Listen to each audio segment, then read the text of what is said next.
IPL mega వేలం కోసం ఫ్రాంచైజీలు తమదైన వ్యూహాలతో రెడీ అవుతున్నాయి. ఇటీవల రిటెన్షన్ జాబితాలో పంజాబ్ అందరికంటే తక్కువగా ఇద్దరిని మాత్రమే తమతో ఉంచుకుని భారీ అమౌంట్ తో వేలంలోకి అడుగు పెడుతోంది. పంజాబ్ కింగ్స్ శశాంక్ సింగ్, ప్రభసిమ్రాన్ సింగ్లపై మాత్రమే నమ్మకం ఉంచింది. శశాంక్ కోసం 5.5 కోట్లు, ప్రభసిమ్రాన్ సింగ్ కోసం 4 కోట్లు వెచ్చించింది. ఇప్పుడు పంజాబ్ ఫ్రాంచైజ్ పర్స్ లో 110.5 కోట్లు మిగిలి ఉన్నాయి.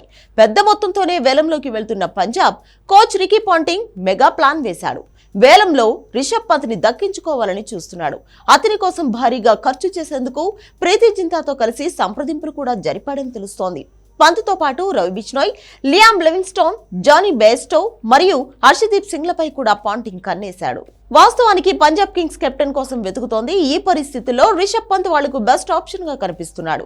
ఇక్కడ ముఖ్యమైన అంశం ఏంటంటే పంత్ మరియు పంజాబ్ ప్రధాన కోచ్ రికీ పాంటింగ్ ఇద్దరు ఢిల్లీ క్యాపిటల్స్ నుంచి వచ్చిన వాళ్లే. పాంటింగ్ కు పంత్ సత్తా ఏంటో తెలుసు. అంతేకాదు పంత్ కెప్టెన్ మరియు మిడిల్ ఆర్డర్ లో బ్యాటింగ్ తో పాటు వికెట్ కీపర్ గాను జట్టుకు ఉపయోగపడతాడు. దీంతో మెగా వేలంలో పంత్ కోసం ఎంతైనా ఖర్చు చేసేందుకు పంజాబ్ కింగ్స్ సై అంటోంది. పంత్ తన కెరీర్ లో ఇప్పటి వరకు 111 ఐపీఎల్ మ్యాచ్లలో 3284 పరుగులు చేశాడు. కాగా రైట్ టు మ్యాచ్ ఆప్షన్ ద్వారా కూడా పాంటింగ్ పెద్ద ప్లానే వేశాడు. పంజాబ్ కింగ్స్ కు గరిష్టంగా 4 రైట్ టు మ్యాచ్ కార్డులను ఉపయోగించుకునేందుకు ఛాన్స్ ఉంది.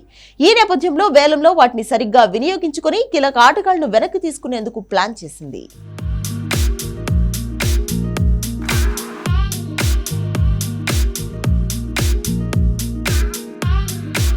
ఫాస్ట్ బౌలర్ హర్షదీప్ సింగ్ అద్భుతమైన ఫామ్ లో ఉన్నాడు. పంజాబ్ కింగ్స్ హర్షదీప్ సింగ్ ను రిటైన్ చేయలేదు. దీంతో పంజాబ్ అతన్ని రైట్ టు మ్యాచ్ కార్డ్ ద్వారా జట్టులోకి తీసుకునేందుకు సన్నాహాలు చేస్తోంది. హర్షదీప్ ఇప్పటి వరకు 65 ఐపీఎల్ మ్యాచ్లు ఆడి 76 వికెట్లు తీశాడు. గత సీజన్ లో అతను 19 వికెట్లు పడగొట్టాడు. అలాగే ఆర్టీఎం ద్వారా లియామ్ లివింగ్స్టోన్ ను కూడా తీసుకోవాలని భావిస్తోంది.